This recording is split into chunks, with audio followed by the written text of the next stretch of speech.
In this module, we're going to be looking at large language models and specifically try to answer the question, can you poison a large language model? Now, really, what does this actually mean when we say poisoning large language models? And before we kind of get to that and kind of explain that bit, let's first of all explore a similar concept using an established cybersecurity kind of like area here, right? And in this concept, we're going to try to look at concept of the DNS poisoning, right? So a DNS by definition has a DNS server, and what a DNS server does is basically converting those names that we put in our browser like www.google.com, etc., and converting them to an IP address, right, which is the how we get traffic from one end to the other end, right? And in order in that kind of scenario, we rely on the DNS server as a single source of truth, right? So if we want to get to google.com, the DNS server helps us to get to Google by giving us that IP address, right? So let's look at that scenario a little bit more detail, right? So first of all, we make a request, right? So we're making that request from our browser. We type in www.google.com. And then the DNS server basically converts google.com to a specifically IP address, right? And then that IP address helps to send us and forwards us onto the valid site here, actual google.com. And I just want to highlight an important aspect on the slide is that when request one comes into the DNS server, technically, if we were to look at it at a more granular level, the DNS server is basically providing that original requester the IP address, and then that requester uses the IP address to go to the valid site, right? So in this diagram, I know it looks as if the DNS server is then forwarding onto the valid site. It's not actually, but for simplification, that's how it's being presented here on the screen. Okay, so that's a standard way of us getting to google.com's website, right? Now, if a malicious activity happened and someone was able to actually hack the DNS server, what would then happen is the request would come in. So now in your browser, you're going to type in www.google.com. Now, instead of actually going to the google.com's valid site, what the hacker did is it provided an IP address of a malicious server somewhere else.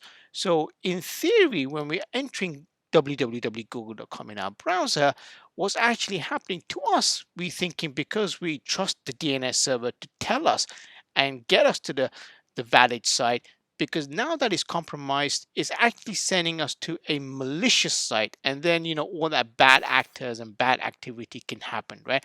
So we need to, the user assumes the DNS server is safe, but in actual fact it isn't. Okay, so now that we know the DNS poisoning and how that kind of works, that same concept can be similarly applied to large language models in terms of poisoning. So let's look at that in the next slide here. So we're going to look at the concept of LLM poisoning. So just like in the previous slide, we're going to substitute the DNS server for the large language model, right? And in this instance, we make a request. Now, the request in this instance is a little bit different. So like the previous one is www.google.com. What we're doing here with the LLM is we're actually putting in a prompt, an input, like ChatGPT. There's a prompt there. We put something into the prompt, right?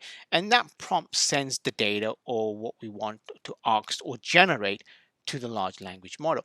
And then what the large language model does, it is part of generative AI, and there's previous YouTube videos that describes that, is it's generating new content for us, right? And it's generating valid output, just like what we expect the large language model to do, okay?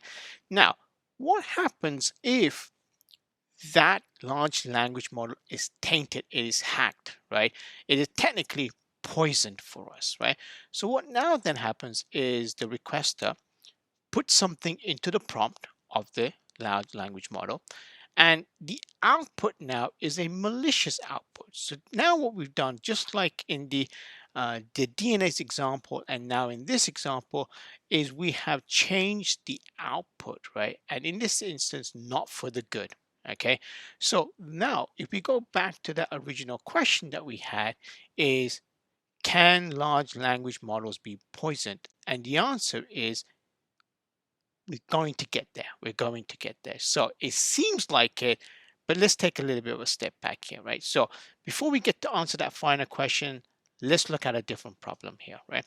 Now, where is the problem here? So in the previous slides, when we looked at that poisoning, where does that real problem happen? And if we look at in general, and this is more of an industry thing, right?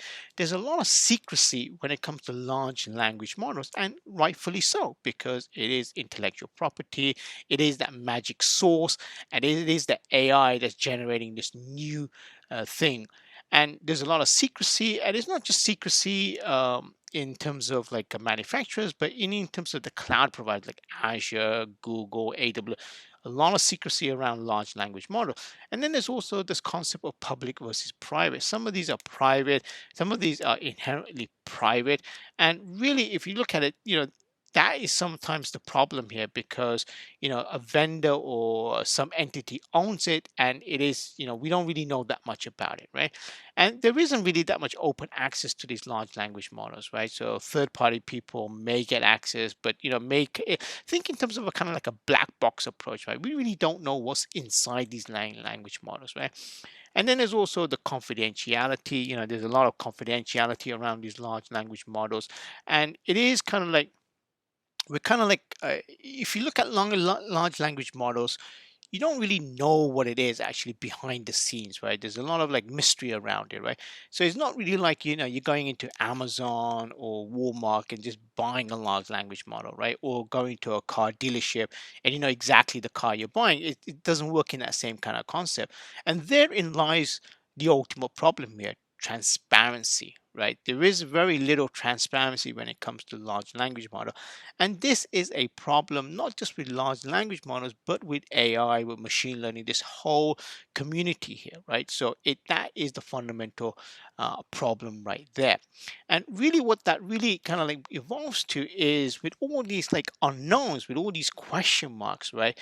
How do we really know if something's defective? Like, we know someone, if someone, like, for example, a DNS server, we know clearly that if a DNS server is hacked, right?